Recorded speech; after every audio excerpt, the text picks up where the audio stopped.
During any given weekend shift, police officers might use force at least once or twice. Perhaps it sounds aggressive, but using force is something police officers have learned to rely on. You guys need us? Okay, later. 4 12-hour shifts keep Officer Lonnie Gall busy patrolling Austin's entertainment district. But beyond the badge and uniform, I don't know yet. Depends on how bad wrecks and stuff are later. there's someone on the end of the line. And he enjoys his job and he does a good job at it. They met down here on 6th Street while Gall was on duty. I try not to think about it. But yeah, there are concerns about it. Concerns about situations like this one. Back up! Taser! Taser! Taser! A bar fight breaks out in front of the aquarium. Hit him again! Hit him again! When one of the police officers tries to break it up, one of the guys starts throwing punches at the officer. I got it! All right. I ended up shooting him with my taser, and that put him on the grounds where he kept trying to get up.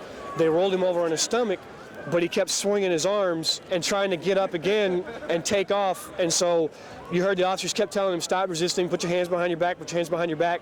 So I kept pulling the trigger. Watch out, watch out, watch out, watch out. Officer Gall tased him 9 times. Come on, man. It took 4 or 5 officers to get the man under control. Because we're each trying to grab a limb. We had one of the officers, I was tasing him. One officer had crossed his legs and was kneeling on his legs to keep him from kicking. One officer had his shoulders to keep him from pivoting around his shoulders. And then there was an officer trying to grab his arms. Officers believe the more manpower they use means they inflict less pain. But Officer Gall says most times the crowd sees something different. They get mad because they see the 4 or 5 cops rush in there, grab the guy, put him on the ground. He was biting me everywhere. He had my shirt. I couldn't get my sleeve out. He bit my watch. Officers used mace, their tasers, and ended up having to punch the guy. The one incident resulted in 2 arrests and 12 use of force reports. That's right, 2 arrests resulted in 12 use of force reports. If I caused you pain for whatever reason, you have to do a use of force memo. It's called a clavicle notch. Okay. This where your collarbones meet. Yeah? I can put it right here and I can tell you back up. Now that hurt. Yeah. That hurt a little bit. Yeah. Now I got to go do use force memo. But do you need to go to the hospital? No.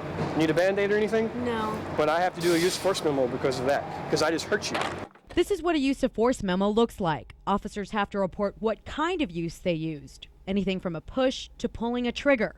Officers must also note the race of the person, whether he or she was injured, and whether the officer was too. Stand him up. It's quicker to walk into the van. But every police department across the nation defines use of force differently. That way, man. Turn around. I don't think it's fair to compare us to someone that isn't held up to the same strict standard that we are. For Officer Gall, using force comes with the 6th Street territory. Stop, police! Right now! Stop!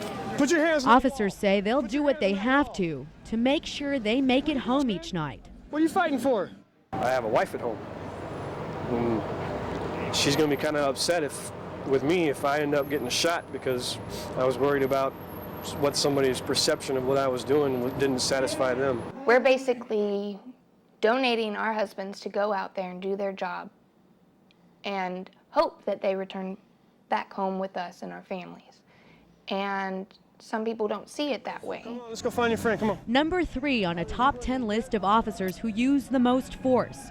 His stats, an illustration about racial disparity in the Austin Police Department. Martin Luther King said that he wanted a country where one day people weren't judged by their skin color. So I don't know why that card is still being played today.